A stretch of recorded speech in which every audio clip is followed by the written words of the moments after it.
Si Dieu existe et qu'il est si bon, pourquoi y a-t-il des guerres, des famines, des enfants qui meurent du cancer, ou encore des viols incestueux? Pourquoi Dieu laisse souffrir ses enfants et est donc indifférent à leur douleur? Alors pour commencer, le fait que nous définissons Dieu comme infiniment bon et qu'il y ait autant de mal sur terre n'est pas du tout en contradiction avec son existence et la foi chrétienne. L'homme a la connaissance du bien et du mal et est doté du libre arbitre.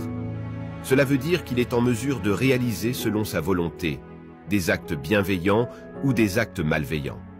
Ces actes malveillants sont cependant considérés par Dieu comme péchés. Le péché est l'acte conscient par lequel l'homme fait ce qui est interdit par la loi divine, interdit par Dieu. Dieu a enseigné à l'homme une vie caractérisée par l'amour et la paix.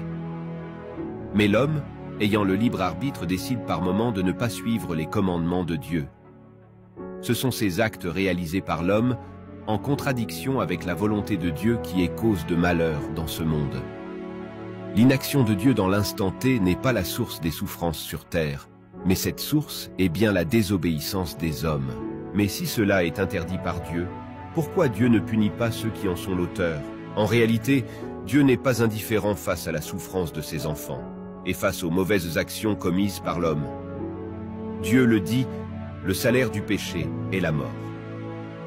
Il a donc pour intention de juger de manière juste toute personne ayant péché sans désir de repentance, et toute personne qui, malgré les difficultés, a continué de vivre selon la volonté de Dieu.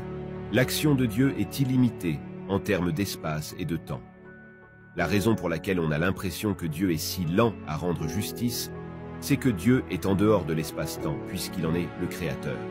Dieu a donc l'éternité pour juger et rétribuer chacun selon ce qu'il mérite.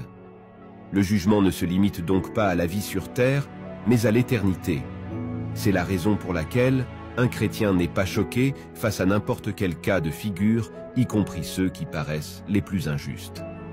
Certains mènent une vie globalement juste et sont éprouvés toute leur vie, quand d'autres ne font que persévérer dans le mal et ont une belle vie. Comme dit précédemment, le bien et le mal sont également le produit du libre arbitre. Et le fait que Dieu soit si patient est aussi un signe de sa miséricorde. Il laisse l'opportunité à chacun de se repentir et de le chercher.